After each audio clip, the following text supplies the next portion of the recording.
peut venir dans un ministère voler des milliards, ça veut dire qu'il n'y a pas d'État. C'est quoi l'État? C'est des procédures. Boo demee dans un ministère, il y a le ministre qui est ordonnateur wala quelqu'un qui est ordonnateur. Il y a le comptable public. Le comptable public, avant muy décaisser de l'argent, il respecte les 4 de la procédure budgétaire. Moo tax Sénégal li ñu xam nga ñoom loolu la ñu doon wax bi ñu door a ñëw way nekk dans l'opposition, ils ont volé des milliards gëmloo boy yi toog ci bopp koñ bi naan ataaya que bu ngeen amul dara c'est que Macky Sall ak ay gaayam ñoo sàcc xaalis. Mais ndax boy yi. Et c'est pourquoi damay wax la jeunesse sénégalaise s'est trompée de bonne foi parce que nit boo koy ci patriotisme mu wuyu la ça veut dire un vrai patriote. Les militants de base de Pastef sont de vrais patriotes mais l'élite de Pastef c'est pas des patriotes. Parce que ñoom xamoon na li ñuy def.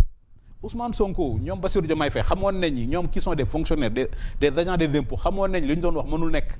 Que un ministre jël caisse type dépôt ay milliards mënul nekk. Loolu bu ma nee nekk rek ça veut dire que amuñ état donc loolu la Sénégal yi découvrir ñi ñu jàppoon ñëpp fu mu mujjee. Et c'est la route de la justice.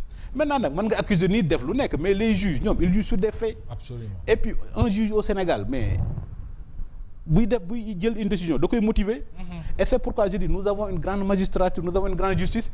Maintenant waa Pastef nag ñoom li ñu bëggoon mooy système bi amoon sous Staline ce qu'on appelle les procès de Moscou yow dañ lay jàpp ba pare maintenant juge seen bopp ñooy xool lu ñu lay condamné. Mais loolu nag mënul am Sénégal. Alors qu'il y a un croupir en prison. Damay tooñ souvent moo ne Ousmane Sonko en disant il se comporte comme Louis XIV ce qu'on appelle en France la politique judiciaire d'Ousmane Sonko damay wax il veut ce qu'on appelle la lettre de cachet. Louis XIV roi de France bu la bëggee jàpp day jël benn feuille bind sa tur bu ci bindee sa tur bu ci bindee Mohamed Diop. Léegi amul enquête. amul confrontation non da ngay tëj maintenant ba le roi fàttali ko yow tëjoon na la. ñu génne la. Mais Ousmane Sonko li koy jox ay feebar xol loolu la. li mu wax jàpp leen diw.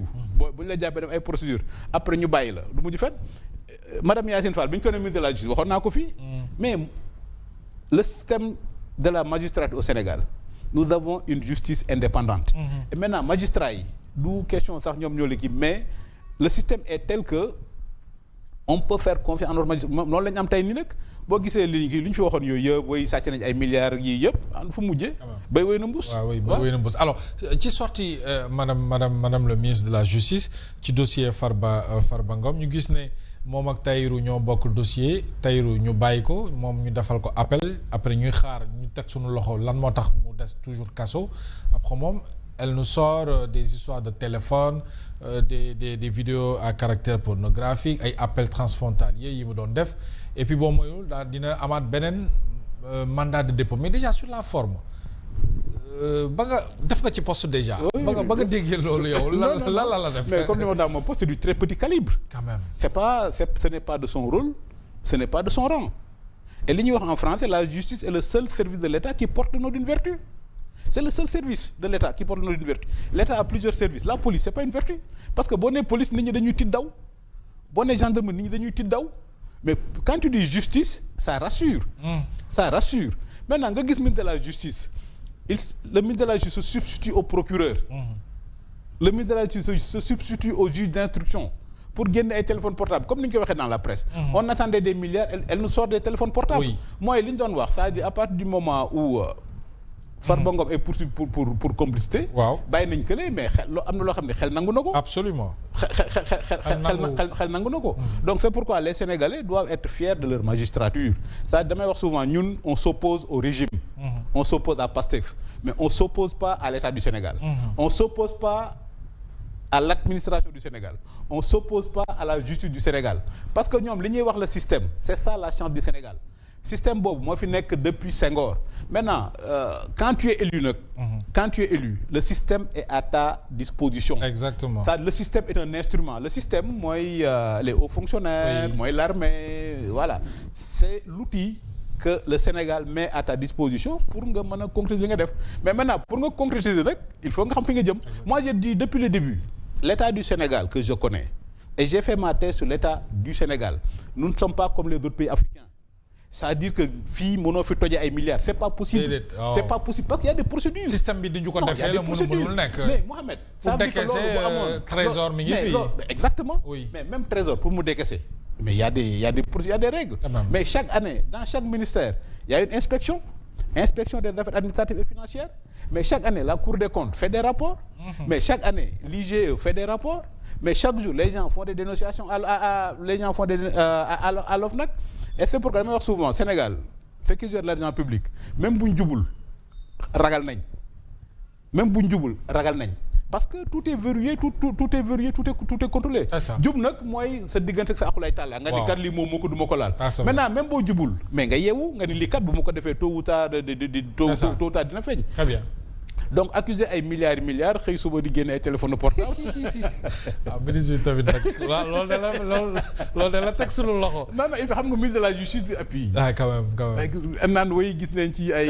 non mais ñu xëy sénégalais yi kenn assimilé wul la mu doon wax yëpp est-ce que jàpp nga ne sénégalais yi ñu ngi commencé kon comprendre. non et puis mais les gens étaient désolés par rapport c'est-à-dire que c'est pas du loolu c'est-à-dire que les sénégalais yi kii sax c'est-à-dire ñii personne ne les plus prend au sérieux personne ne les prend au sérieux parce que da nga nekk dans l'opposition di wax bañ jox la affaire bi mais léegi comme li may wax le pire ennemi du populisme mooy l'exercice du pouvoir mooy l'exercice du pouvoir. Oui. Mais ce qui est grave dans l'attitude de madame la ministre parce que la justice c'est sacré c'est le seul service de l'État qui porte le nom d'une vertu et c'est pourquoi la justice a besoin de prestige.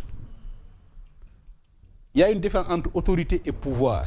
C'est-à-dire la justice autorité la. Maintenant pour nga am autorité il faut nga am prestige pour nga am prestige nag il faut nga am la distance et quand on voit madame le ministre rabaisser à ce point def conférence de presse di génne ay portable non à la limite comme je dis même procureur ëpp na ci même procureur ëpp na ci mais malheureusement moom laay wax la volonté de Pastef de dégrader et de banaliser l'État du Sénégal mais Ousmane Sonko def na ko fii am na temps am ñu waroon dem États-Unis là l'ambassade des États-Unis le refuse d'un visa le premier ministre lui-même sort un poste quand même des histoires de visa. Oui. À la limite secrétaire général du gouvernement sax ëpp na ci. oui la muy à la limite secrétaire général affaire refus de visa ambassade États-Unis secrétaire général du gouvernement ëpp na ci. secrétaire général ministre des affaires étrangères ëpp na ci.